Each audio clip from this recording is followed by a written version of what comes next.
care of yourself. That's what we're all about here this morning is self-care. So I just want to say,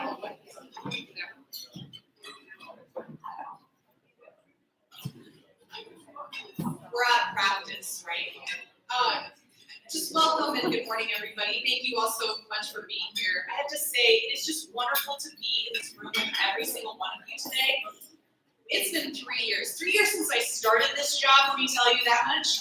And 3 years since we have been in this room. And I just want to say it's just amazing that we can all be here. And I'm just grateful that the University is willing to let us come back and have our time here. Thank you so much for everything you've been doing for us. To those of you who are at home or at work, or for some of you who are probably in the parent pickup line or pickup drop-off line, which is where I would be if I was not here this morning. Thank you, Michael. I just want to say thank you for being here and joining us this morning. I know that it can be a challenge in this day and age. Please take care of yourself this morning. Please, I cannot say that enough. Take care of yourself. Make sure you eat enough pancakes, drink enough coffee, eat enough breakfast to get you through your day. The weather is amazing outside. I will tell you, historically, this is usually a very rainy day. We will end this program promptly at 9 o'clock. We've got several of you who have other things to do this morning, and we want to be respectful of that time. Thank you, Jen. My name is Michelle Walters, and I'm the Executive Director for the Washtenaw Area Council for Children. And I have the privilege to lead this wonderful and amazing organization. I work with an amazing team of staff and board members that keep things running. And the staff members just raise your hand, wave, stand up if you want to. Those are all wonderful people, and each one of these individuals plays a very important role in ensuring the safety of children and building the strength of our community. I also want to take a moment to recognize our sponsors for the event today, the Bank of Ann Arbor and Grove Emotional Health Collaborative. Thank you so much for your generosity and financial support. And all of this and this event would not be possible if it were not for our event coordinator and ENU work study student Stephanie, and I'm going to make her stand up because she graduates this weekend. She gets married in a couple of weeks, and she's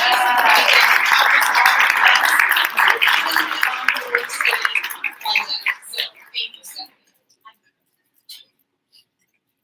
Thank you also to the events committee people. We couldn't do this work without all of you. And Susan, for all of your hard work, she's in the back. Thank you, Susan, for what you've done this morning. We recognize that all families need help sometimes, and that seeking help is a sign of strength and resiliency. Community and family supports help keep children safe and well. We should strive to keep children safe with their families, as opposed to safe from their families, which is why we do what we do. Please take a moment to check out our program offerings and information over there on the back table. Some of you may be more familiar with some and not with others. Bodies for being safe on the web. We work to prevent child abuse and harm from ever happening to children. And we do that with the support of all of you. Well, I'm not going to talk your ear off this morning. I'll leave that to our guest speaker this morning. But I am so honored to introduce our guest speaker, Pinto. He is the professor and associate dean for research and innovation at the University of Michigan School of Social Work. He is joining us this morning to share with all of us his story. And he might even need to do a little bit of thinking and working for it. Make sure you've got your coffee and your water and your tea. Dr. Pinto has been married to his amazing husband, David, for 25 years, who's also able to join us this morning. Thank you, David, for being here. For nearly a decade while he lived in New York City, he was undocumented. When I asked what his biggest dream was for the future, he shared with me world peace and the end of poverty. Make sure that we dream big. It's important that we dream big. Please help give me a very warm welcome to our guest speaker this morning, Dr. Pinto.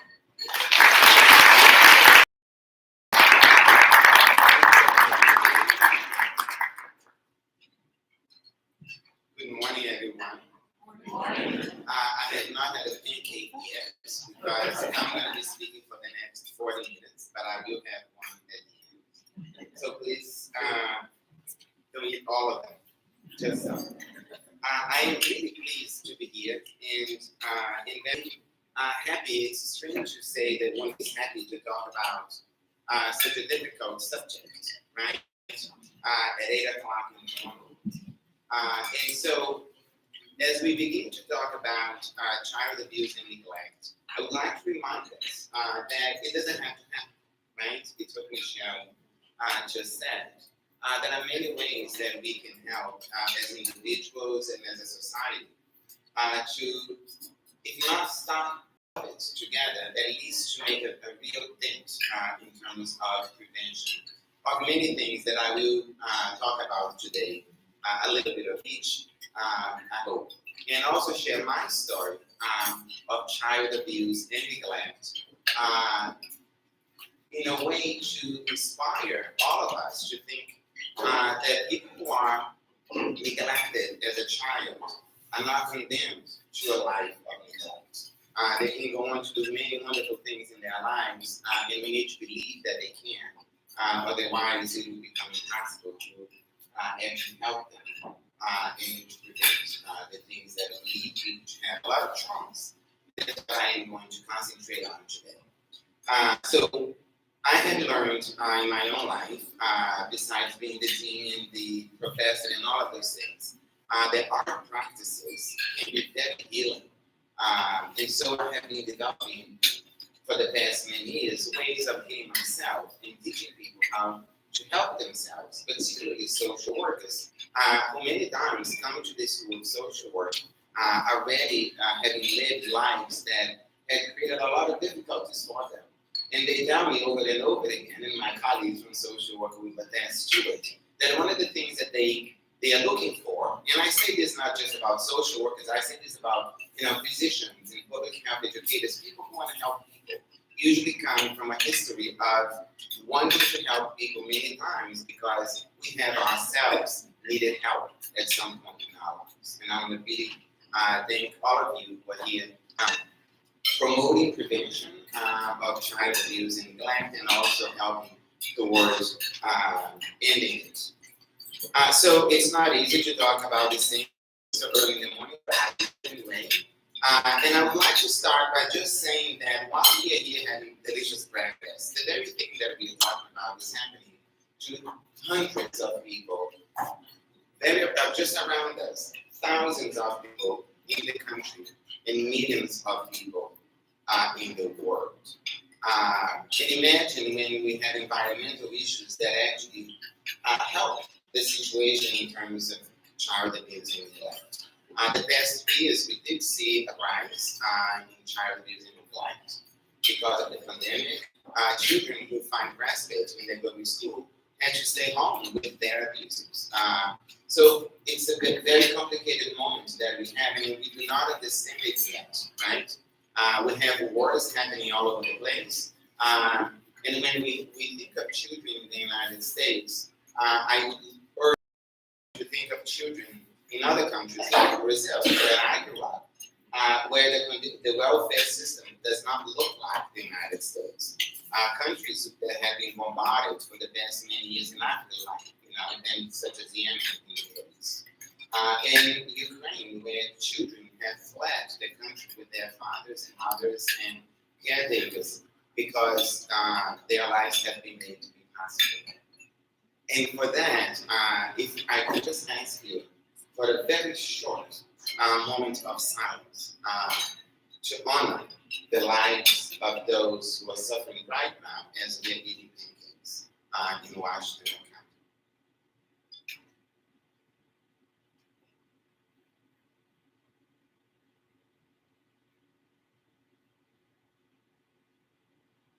Thank you for indulging me with my moment of silence. It doesn't have to be very long, but I think it's important to be aware of this thing.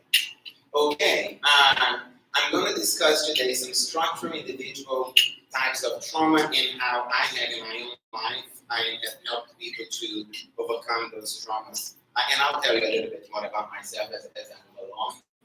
Everything that I said was not planned. So I think I clicked the wrong thing. Okay.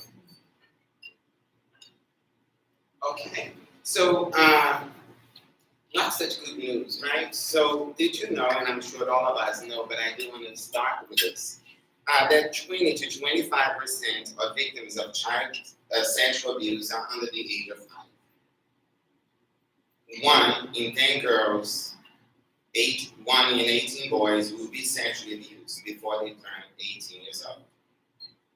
More than 2,000 children die every day as a result of unintentional or accidental injuries. Every year, tens of millions worldwide, according to the World Health Organization and UNICEF, are taken to hospitals with injuries that often leave them with lifelong disabilities. What else might you think may be happening around us? Every table has, little sticky notes and pens. I would love to encourage you to help me with my presentation so that when I ask you for reactions, that you can use, your sticky notes and your pens to write reactions. It's your choice to do that or not, but it would be very helpful to post it. As we know, that 20 to 25% of children who get abused, younger than 5 years old. Let's think about natural disasters, acts of terrorism everywhere, community and school violence. All of those things are sources of trauma. Even witnessing somebody abused or neglected can cause trauma to oneself. And so, what else can you think about right now when you can put it in your sticky notes? That might, bring to you, like, what are you thinking now might be situations and conditions that actually exacerbate the situations that people live as individuals, right?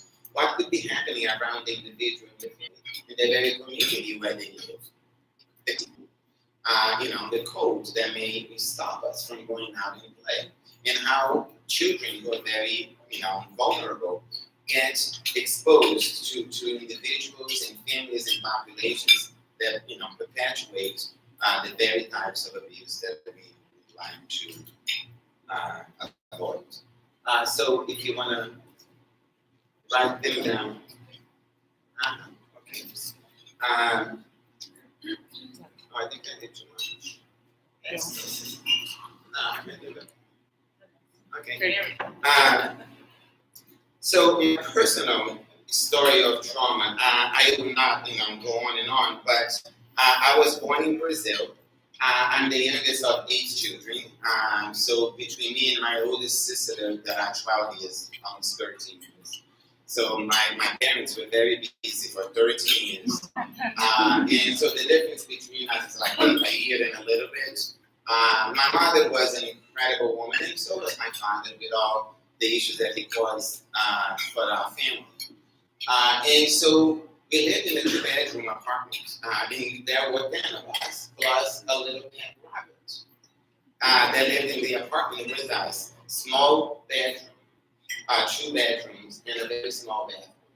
And I get asked all the time, like in conversation, social conversation, when someone says, I have 2 kids, I have 3 kids, and we only have 1 bathroom.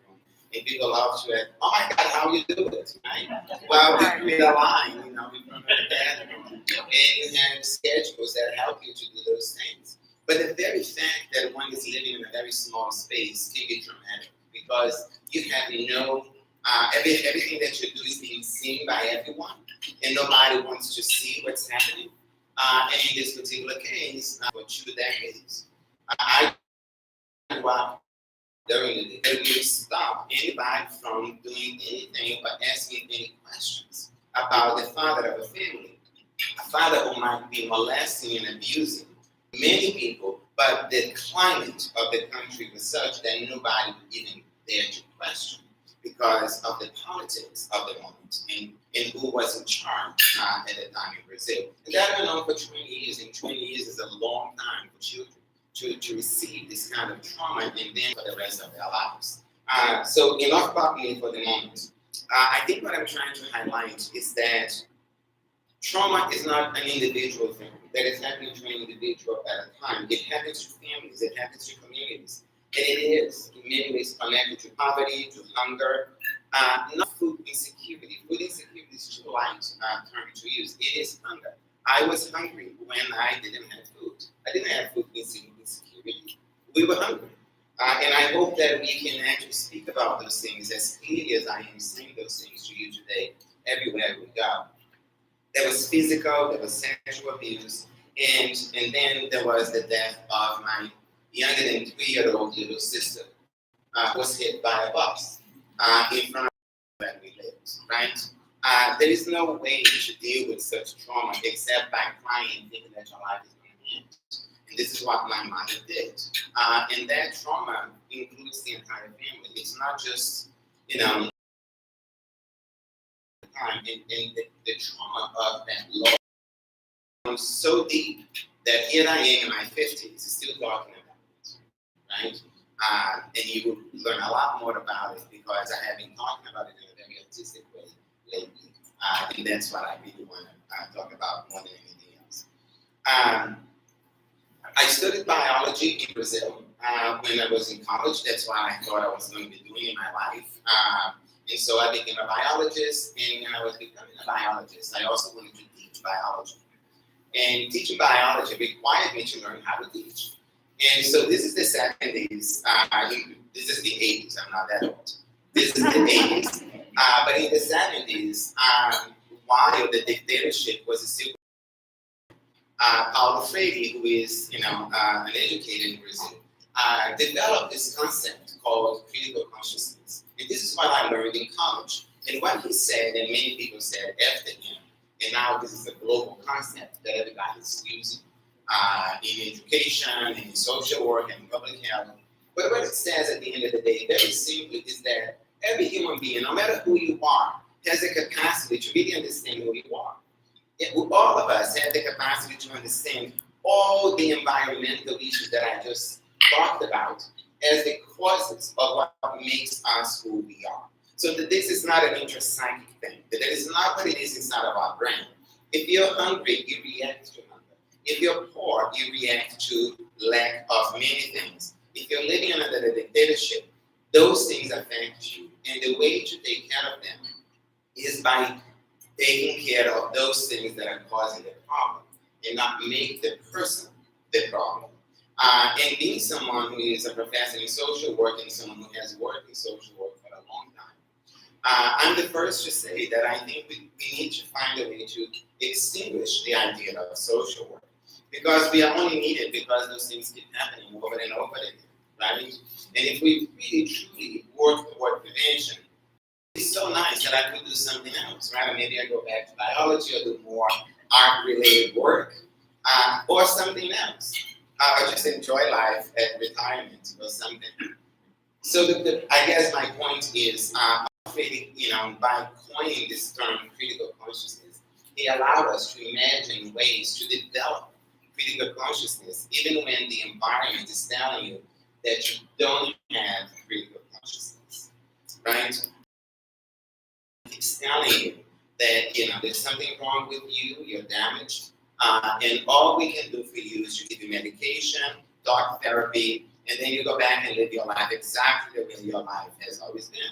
Well, what Paulo Freire said, yes, we need to help people to do those things, of course. I mean, we all need soothing, we need self-healing, but we also have the obligation, and so on and so forth. That's why Paulo Freire, by the dictatorship, and he ended up in Chile for decades before he could come back to Brazil.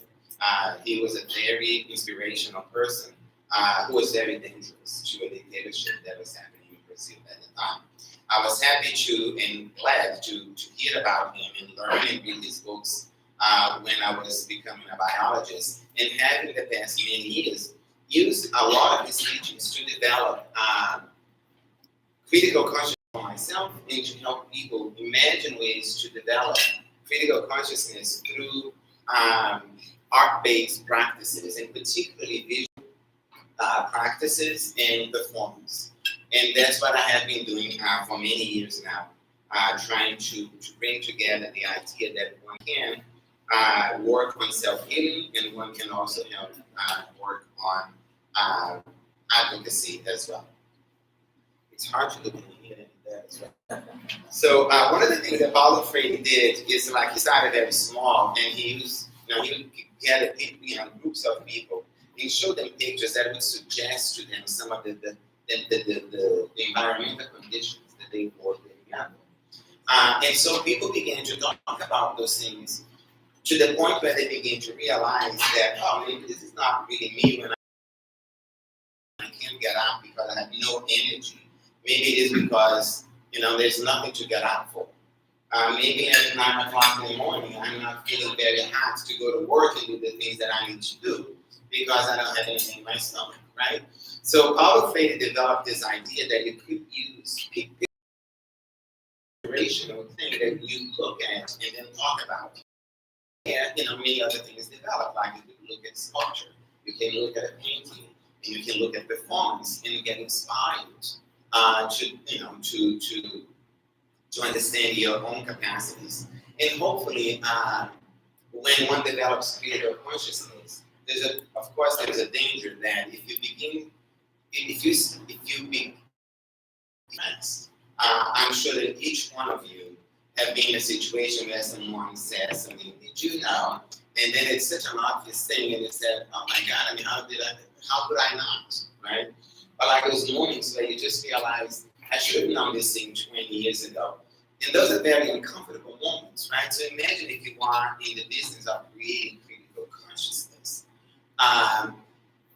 You can either get totally depressed because, I should have known better and do nothing, or you can become very excited about it and do something about it. And art-based practices is a great outlet to develop those things, to use them for advocacy and also for activism.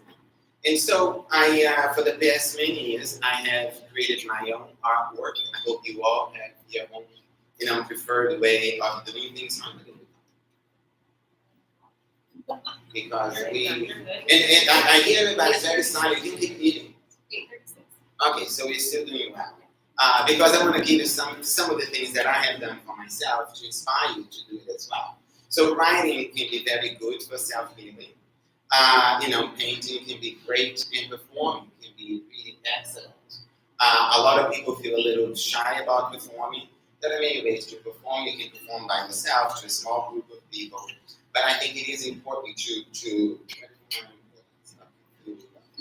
so when my mother died in 2012, I had been thinking about writing the story of my family, and I didn't know how to do it. And so I had been dabbling here and there, trying to write a play, a monologue about the story of my family, with a focus on my sister. In many ways, the death of my little sister, I was 10 months old when she died. I have no recollection at all, right? Because I was such a small child.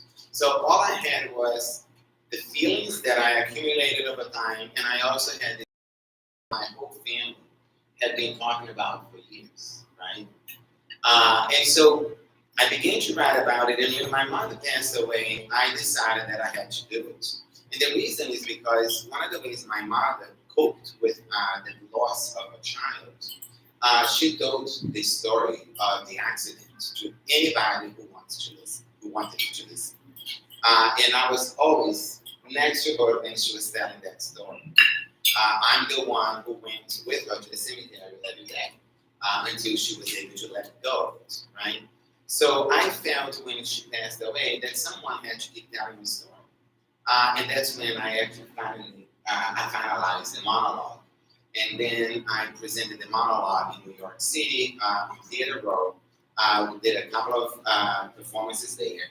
And then I was invited to go to South Africa to Bloemfontein and do it there, which I gave another 2 performances there. So what I would like to read to you is how I'm not going to read the whole thing, it's a 75-minute monologue, but I'd like to read to you like a little piece of the monologue and hopefully to inspire you to write your own stories, even if your stories are not a story similar to mine. So this is from my voice, right? So in the monologue, I speak as myself, I speak as my mother, and I speak as my sisters as well. So it is me telling you, Maria was the youngest of my 5 sisters. I was 10 months old. Maria was 3 years old. It's strange as an adult to think of my elder baby sister who died on the last day of Carnival, the day we call Fat Tuesday in the United States. It was summer, February 1966. My mother tells me that Maria died in a fatal accident involving the local bus that stopped right in front of our building. I often asked my mother to tell me more about it, but she would say that was all I needed to know. That and that Maria looked like an angel in her coffin. I grew up conjuring up all sorts of images about a little angel in a white box inside the earth. I was curious to know how the long wings could fit inside the little box. But I knew not to ask. I read a little piece in the voice of my mother. After all these years, I'm still asking myself if my daughter saw the tires before she closed her eyes. Did she feel the weight of the bus? Did she even close her eyes? Did she see death come? Did Maria feel anything? I don't know what my daughter felt. Does anyone? And now I'll give you a little illustration as to how trauma comes from all kinds of places, right? And this is in the voice of what would have been my oldest sister. I was supposed to watch Maria. My guilt weighs heavily on me, 12 years old she was. But then, now and again, I ask myself, was she better off dead, my little sister? How long would it have been touched her? He touched my little brother, Rogerio. He touched me, my sisters, Patricia and Millie. He molested all of us. The day Maria died, my father was working. I remember him crying. The way it was in the living room where we slept. A white coffin, a little face bruised up in purple, like a dead angel. The sight of a little socks, shoes, clothes, and I slowly realizing she would never wear them again. Never. So this is a writing that I have been working on for a long time, and of course by now it's being implemented in different places. And I chose just to do this because I think that nothing better than one's story to inspire people into action, right? And to understand what it is that is needed and how organizations like this are so necessary to prevent many of these things that I just talked to you about. And I hope that we are not imagining what I'm saying as poetic or romanticizing. It isn't. Of course, when you're writing art, it has to be done in a way that is, that you can communicate easily and hopefully poignantly. But it's not supposed to be nice, right? So my preoccupation that I had this morning about talking about these things at 8 o'clock in the morning kind of dissipated as I told you parts of my story because those things happen any time during the day, the year, and so on and so forth. But through writing those things, by creating beautiful pieces of art or craft or anything, and it's, there's a lot of literature talking about these things, we can actually achieve some healing and sometimes, reach states of forgiveness so that we can begin to forget those that are the most responsible for the traumas that we endure. And so towards, the middle of the monologue, that I gave you some pieces of, I talk about my father. And at this point in my life, it's so many years now, that my father is certainly not the monster that I thought he was sometime in my past. And I think that is also very important in how we can get to a point in our lives of healing the wounds that we have. So I'm going to read you a poem that I actually, recite during the monologue. If you, I still willing to hear more. So it's called, "Oh, My Father." It must have been lonely, my father, a life of losses and secrets, a wife and kids. What did he hope for, my father? To have another daughter, someone to love him, to touch the little girl who died so young. I'm here, Daddy. Please, don't make me wait. You must have been hungry, my father. A life of losses and sickness, a wife and kids. What could he hope for, my father? His son, willing to obey, someone to adore him, to lock the bedroom door and acquiesce. I'm here, Daddy. Please, don't make me wait. He liked when the boy touched his feet, the warmth he felt in his gut, the tender touch of little fingers, the rise and fall of his knees, a sense of defeat. Was it all that my father desired? If he had I known he was about to die and decay, I'd give him love. All I wanted was for my daddy to stay.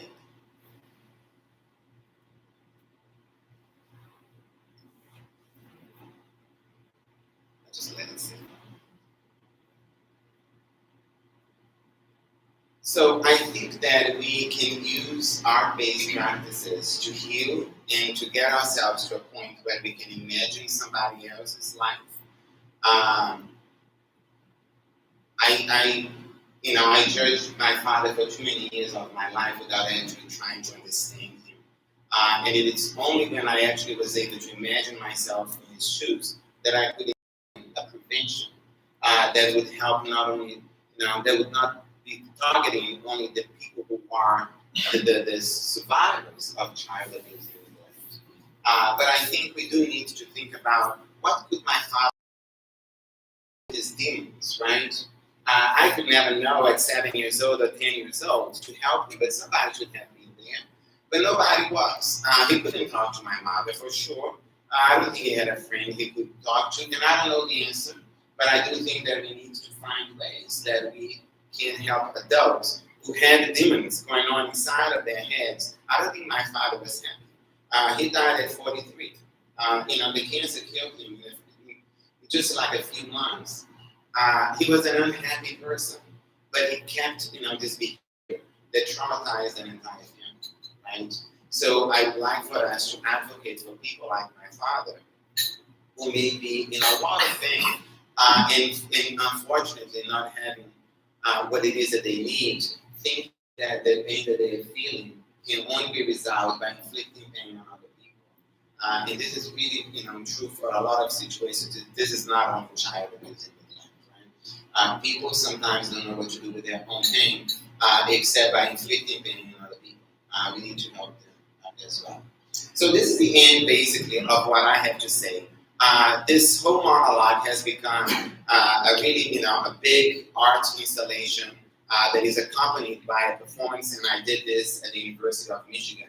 And my mission is to keep making this grow, not necessarily just about this particular issue, but to keep developing more and more art-based practices that can bring awareness to many issues such as the ones we are talking about today. So I want to, of course, I'm going to stay here for a little while. We can take questions if we have like a moment or two.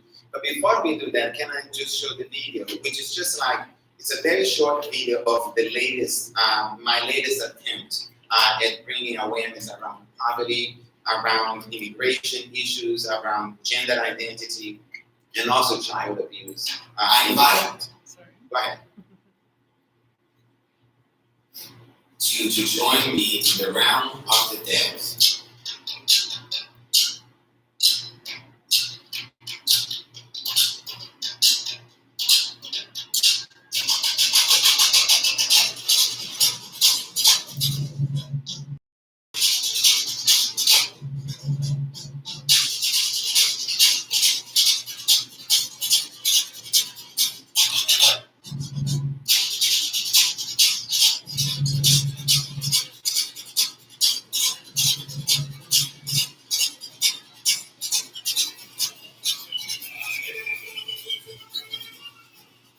I am so happy you're joining me today. I just came back from one of my many visits to Brazil, where I was born, where I lived before I came here, the United States of America, in 19... Sorry, that's the whole thing. You're not going to see the whole performance.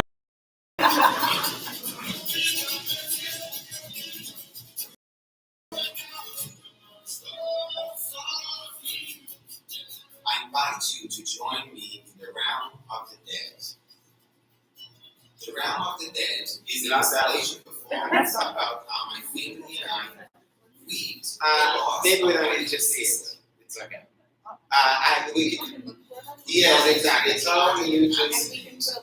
And you can put a link. It's fine. The confusion is because there are too many versions of it. So I made everybody confused. But you can see the entire thing. It's on YouTube, and so I'll send you the short link. The idea here is to realize that the World Health Organization put out, they did a beautiful review of the literature. More than 1,000 papers demonstrating the power of art in performance to help us with a lot of issues that we care about. And so this is what I'm trying to do. I think I'm going to end here. I hope that this was what you guys expected me to do or hoped for me to do. And I hope that you have enjoyed, what I had to say to you. I hope that you will get out of here inspired to do your own art-related work if you feel that way, and to continue the work that we all need to do. So this is me for today. Thank you.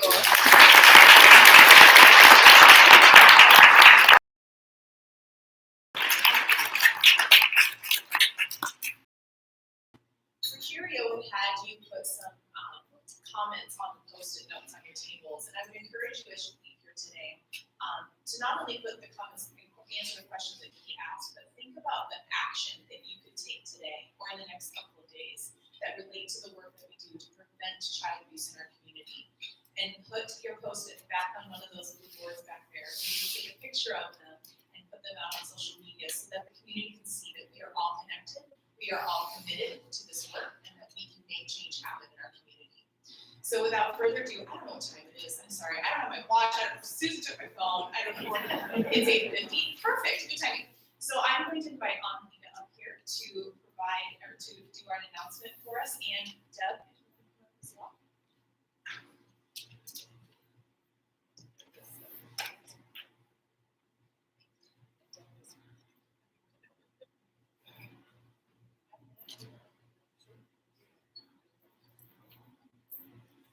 I'm an early childhood special education teacher at Perry Early Learning Center in Louisiana.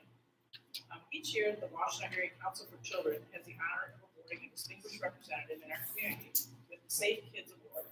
I was the recipient in 2021.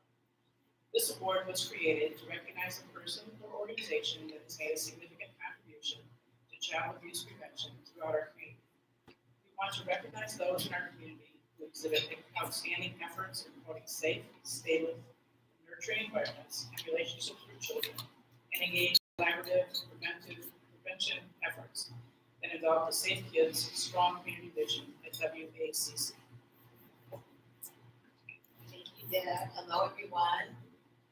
I'm Anita Brown, board member of Washington Area Council for Children. And in continuing with what she said, this year's award is going to a special group of people, not an individual, and they are our neighbors right to our east. They are Ypsilanti and it's Teddy Bear Daycare.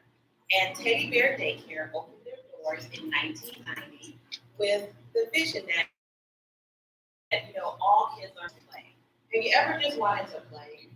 Have you ever watched kids play and just thought, man, I wish I could just play? Right? Because work is overrated sometimes, right? It just really is. So kids really do learn best through play. And guess what? Part of what we learn through COVID is that adults learn best through play too. We learn best when we relax, when we engage with our neighbor, when we create things together, and where we just are able to be.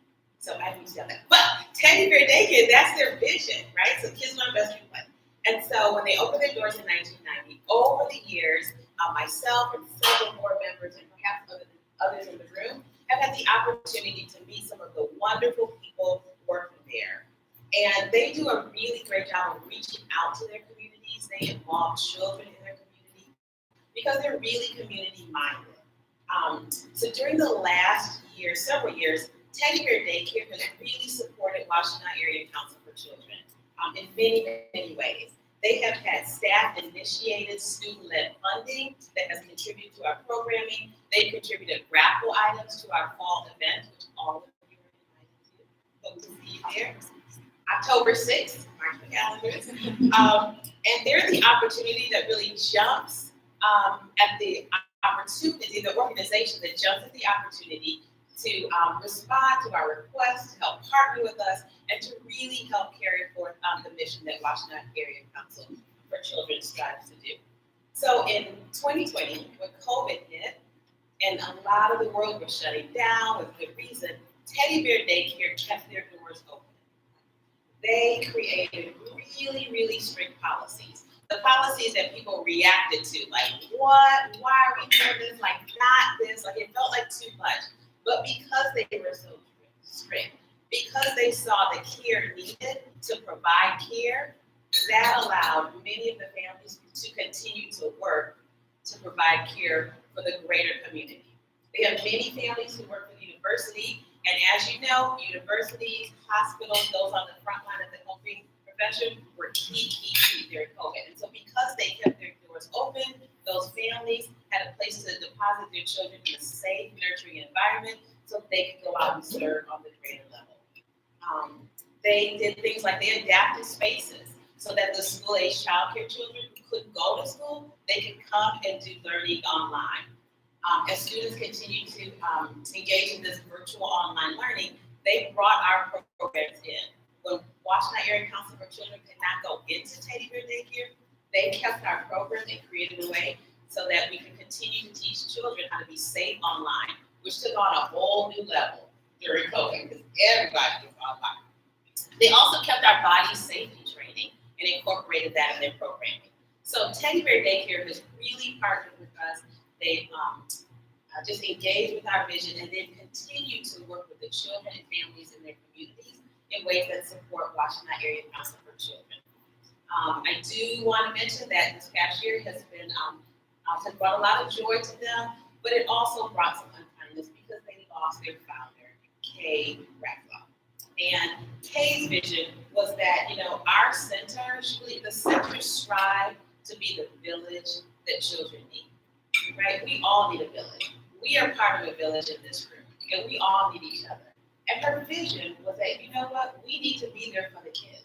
We need to help find solutions, right, for what they're going through. They were able to connect with them emotionally, educationally, psychologically, on many different levels to be what they needed in that moment. And so we can't thank them enough for what they've done. They are so involved in their work. They're so passionate about what they do that they couldn't be here today because they're taking care of kids. COVID is still real. There are things impacting the organization. And while they are very grateful to be recipients of this award, their mission of serving, doing, and being comes first. So please giving them a round of applause for being this year's Washington Area Council.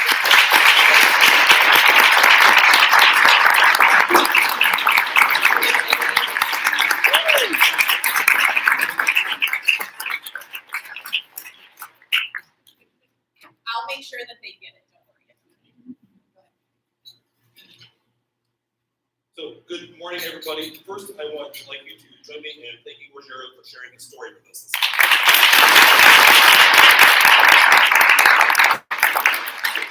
My name is Chad Alley. I'm the outgoing board chair, and it's been my honor the last many years to be part of WACC and serve on the board. I want to thank you on behalf of the board, the staff, and volunteers of WACC for being here with us. But I also want to thank you on behalf of the people that are not. I want you to think about over the last 47 years, all of the babies that slept safely through the night, all of the kids that chose not to bully, all of the adults that learned how to watch to keep kids safe, and all of the kids that know how to keep themselves safe. On behalf of all of those, I'm going to ask you to take an action step. The action step is that you could make a donation before you leave today. The action step is that you could volunteer with one of the WCC programs. The action step is that you could join us at our fun run, our family run here this summer, or you could join us at our October event on October 6th. One run is July 30th. And July 30th. And full event. So we're asking you before you leave to take an action step. You can donate with cash, you can donate with a check, you can donate with a credit card, you can scan a QR code, and send you a text. So it really is my honor to thank you all for being here today, and it is exactly 9 o'clock, as our promise always is to get you all to the door by 9 o'clock. Thank you all. Drive safe. Thanks, Jeff.